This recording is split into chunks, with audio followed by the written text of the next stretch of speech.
आप देख रहे हैं न्यूज नाउ 24/7। ताज़ा खबरों के लिए हमारे साथ बने रहें। लखनऊ में आग की दर्दनाक घटना को लेकर सियासत तेज हो गई है।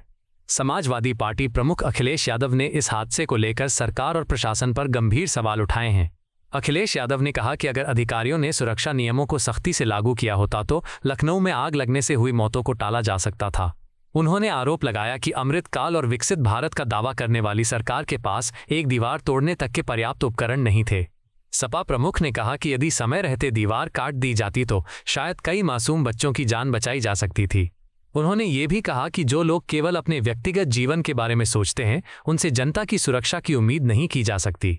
अखिलेश यादव ने हादसे में अपने बच्चों को खोने वाले परिवारों का जिक्र करते हुए कहा कि अपने बच्चे को खोने से बड़ा कोई दुख नहीं होता और इस पीड़ा को केवल वही परिवार समझ सकते हैं जिन्होंने अपने प्रियजनों को खोया है। हमें दुख है इस बात का कि अलीगंज में जो घटना हुई है, सब बच्चों की जान बचाई जा सकती थी, क्योंकि जब अखबारों की रिपोर्ट और लोगों से जानकारी हासिल करते हैं, अगर समय पे पुलिस प्रशासन सरकार ने सुरक्षा नियमों का पालन करवाया होता तो ज्यादातर बच्चों की और वहां जिन्होंने जान खोई सबकी जान बचाई जा सकती थी।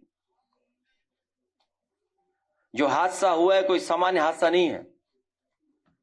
अगर सरकार पहले ही जाग जाती, जब पहले हादसा हुए हैं, लखनऊ में कोई पहला हादसा नहीं हुआ है। इनके महाकुंभ में न जाने कितनी बार आग लगी, कुंभ के बाद और उसके पहले भी यहीं पर हजरतगंज में एक होटल में आग लगी थी। और याद कीजिए उस समय के अखबार पढ़िए, मैंने उठा करके मंगाए थे।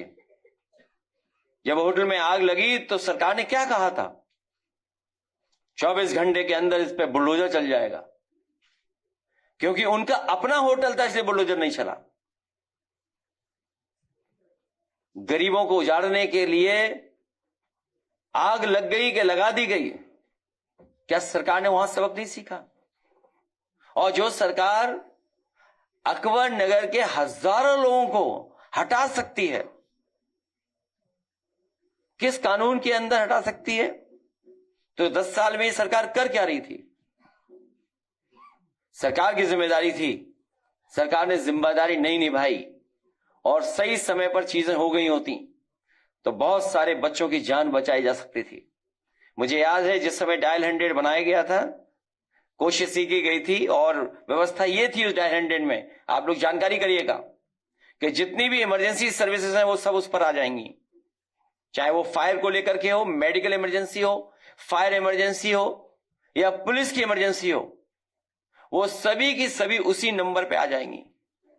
लेकिन इस सरकार ने डायल 100 बर्बाद हो जाए और अगर डायल 100 और इमरजेंसी सर्विस एक साथ होती और एक साथ एक्शन लेती, सुना है फोन मिलाते रहे लोग, पहले तो फोन नहीं उठाया और फोन उठा भी तो कह दिया कि हम ये काम नहीं कर सकते, हम नहीं पहुंच सकते इतनी जल्दी।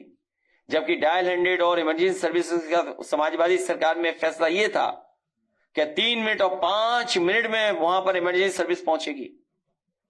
आप सोचिए, इनको दीवार तोड़ने के लिए इक्विपमेंट नहीं है इनके पास। सोचिए आप, दावा करते हैं हम अमृत काल में विकसित भारत बन जाएंगे और एक दीवार तोड़ने के लिए हथौड़ा नहीं चला पा रहे।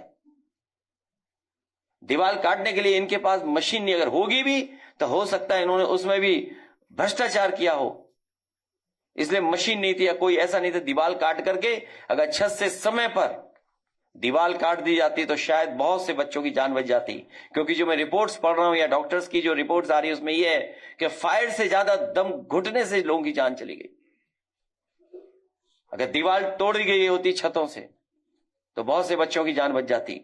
लेकिन फायर और उनके लोग गए नहीं, बच्चे अपने घर वालों से मोबाइल पे बात करते रहे, वीडियो कॉल करते रहे, आओ बचा लो आकर के हमें। सरकार सोती रही, जागी नहीं, और उसका परिणाम हुआ कि हमारे इतने बच्चों की जान चली गई। याद रखिएगा, हर दुख से बड़ा दुख अपने बच्चे के खोने का होता है, उससे बड़ा दुख कोई नहीं होता है। जो बच्चे खोने का दुख है उससे बड़ा दुख कोई नहीं होता। और सरकार मदद के नाम पे क्या कर रही है? और जो केवल अपने व्यक्तिगत जीवन के लिए जी रहे हैं उनसे क्या उम्मीद करोगे आप? सरकार के लोगों से क्या उम्मीद करोगे आप? और सच्चाई तो यह है, बच्चों का दुख परिवार वाले ही समझ सकते हैं। और जिस तरह के लोग नाटकीय आंसू बहा रहे थे, कैमरा दिखाई दे गया तो आंसू आ गए, कैमरा बंद तो आंसू बंद, ये दिखावटी आंसू हम और आप सब लोग जानते हैं। कैमरा ऑन होते ही आंसू आते थे। इसलिए हम चाहते हैं बच्चों की मदद हो, उनके परिवार के लोगों की मदद हो और जांच हो, सुरक्षा नियमों के पालन हो, जिससे कि भविष्य में ऐसी घटना ना हो सके। और कभी सोचे जो सरकार में फैसला लेते हैं कि कभी वो उन परिस्थितियों में फंस जाए तो वो क्या फैसला लेंगे, कैसे निकलेंगे, कैसे बचेंगे। जब तक अपने खोए का दुख नहीं आएगा तब तक शायद काम नहीं होगा।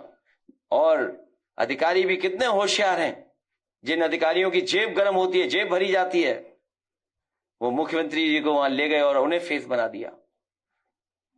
अब वो जाने, उनके अधिकारी जाने, खासम खास अधिकारी। अगर कोई दोषी है तो वो अधिकारी और सरकार, और खुद सरकार दोषी है इसके लिए। आपको यह वीडियो पसंद आया हो तो इसे लाइक करें, हमारे चैनल को सब्सक्राइब करें।